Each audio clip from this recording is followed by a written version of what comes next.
Now, here we are, and we're looking at a sawfly, and it's perched on purging or common buckthorn, one of the food plants for the brimstone. And here's the plant here. Here's a look at it step back. And what's particularly unusual about this plant is that it is growing right beside its relative, which I showed you earlier, the alder buckthorn. And the only other place I've seen them growing together is in the Burren National Park near Loch Gillan. So it doesn't happen very often. This is a plant associated with alkaline soils, and this is a bog, but we're down to fen peat, so that gives you the alkaline conditions it needs. And it's also one of the food plants of the brimstone butterfly, and here is a brimstone caterpillar. And it's in the final growth stage. This will be off to pupate soon. The pupa is extremely difficult to find. I've only ever found two, both actually at the base of a purging buckthorn. So this species rich scrub here is really great for butterflies and moths. Lots of different species mixed in here. We have eared willow, grey willow, alder buckthorn, purging buckthorn.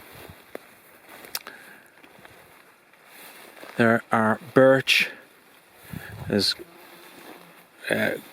creeping willow, so it's an excellent place and for a range of species.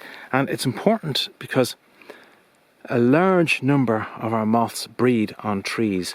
We have about 115 of our larger moth species that breed on grey willow, which you're looking at here, and we also have species that specialise on the buckthorns, and we have about 110 species that breed on downy birch. So we're looking at a range of important plants here in this area.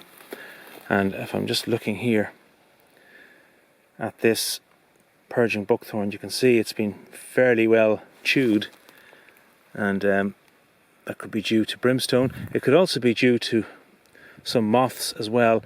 For example, the emperor moth will often lay its eggs on buckthorn. Actually, I've seen it lay eggs on alder buckthorn, this plant here.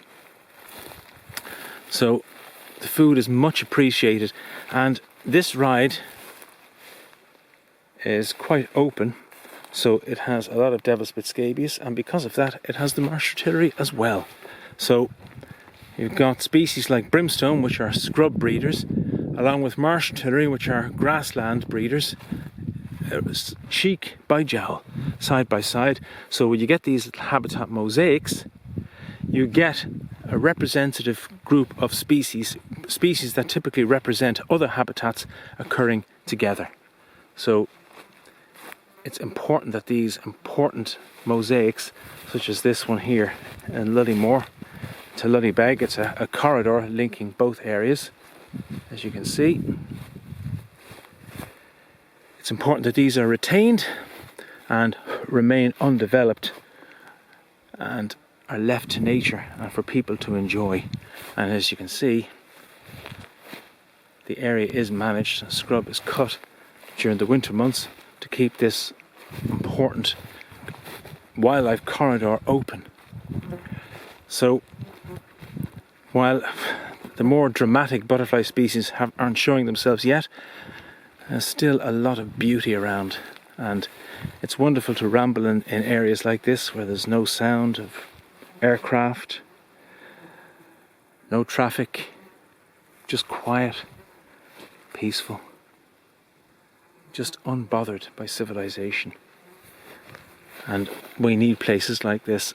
And here in northwest Kildare, with the Ballydermot Bog group, we're lucky to have a place like this on Dublin's doorstep for people to enjoy.